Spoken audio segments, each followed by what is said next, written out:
Photo stock কেনেকৈ দিয়ে বা ফটোৰ বাহিৰত কেনেকৈ হোৱাইট আউটলাইন দিয়ে বা বেলেগ বিভিন্ন কালাৰৰ আউটলাইন দিয়া থাকে সেইবিলাক কেনেকৈ দিব তাৰ বাবে আপুনি পিকচাৰত অপেন কৰি ল'ব। তাৰপিছত ইয়াৰ পৰা প্লাছ আইকনত ক্লিক কৰিব। প্লাছ আইকনত ক্লিক কৰি যিকোনো এটা ফটো আপুনি সিলেক্ট কৰি ল'ব। এই ওপৰত আছে সব অল ফটোজ।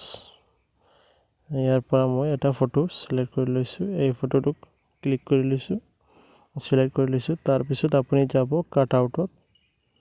কাট আউটত গৈ সাইজটো আপুনি সৰু ডাঙৰ কৰি ল'ব। তাৰপিছত এইটো ফটোৰ চাৰিওফালে এনেকুৱা ৰাউণ্ড দি ল'ব, ঘূৰণীয়া আকাৰৰ দি ল'ব।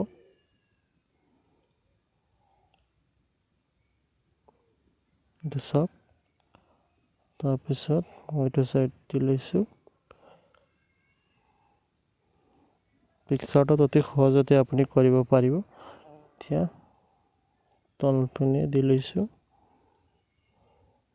এতিয়া এইটো চাইড দি পৰা কৰি লৈছোঁ। এতিয়া হৈ গ'ল। এতিয়া আপুনি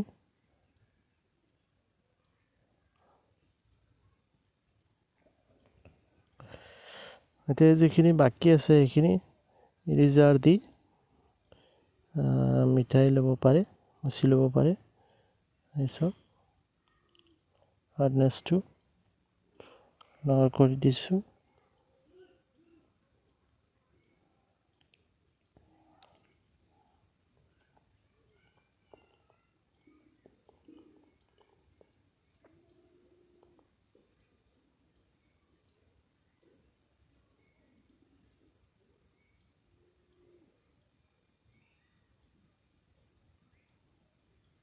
এনেকৈ কৰি ল'ব আপুনি। তাৰপিছত এইটো ছেট কৰি লৈছোঁ মই। চৰি, বেছি স্পীডত হৈ গৈছে।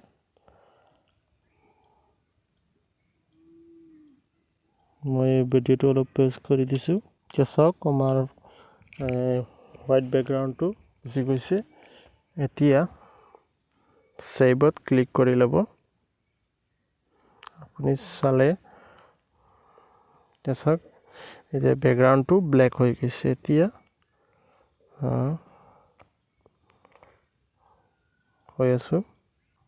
এতিয়া আপুনি এইটো ছাইডত আহিব, আহি বৰ্ডাৰত ক্লিক কৰিব।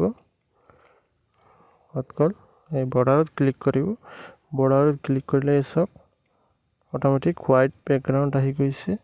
আপুনি ইয়াৰ পৰা যিকোনো কালাৰৰ ল'ব পাৰে। মোৰ অলপ এইটো ছাইডত বাকী আছিল এইটো চিলেক্ট কৰাটো, গতিকে এনেকুৱা আপুনি ভালকৈ চিলেক্ট কৰি ল'ব। আপুনি ইয়াৰ পৰা যিকোনো ফটো লগাব পাৰে। এই চাওক সকলোৱে সচৰাচৰ আমি দেখা পাওঁ যে হোৱাইট বেকগ্ৰাউণ্ডটো লগাই। এই চাওক মই অলপ ডাঙৰ কৰি লৈছোঁ। এই চাওক। তাৰপিছত শুদ্ধ চিহ্নত ক্লিক কৰি দিব।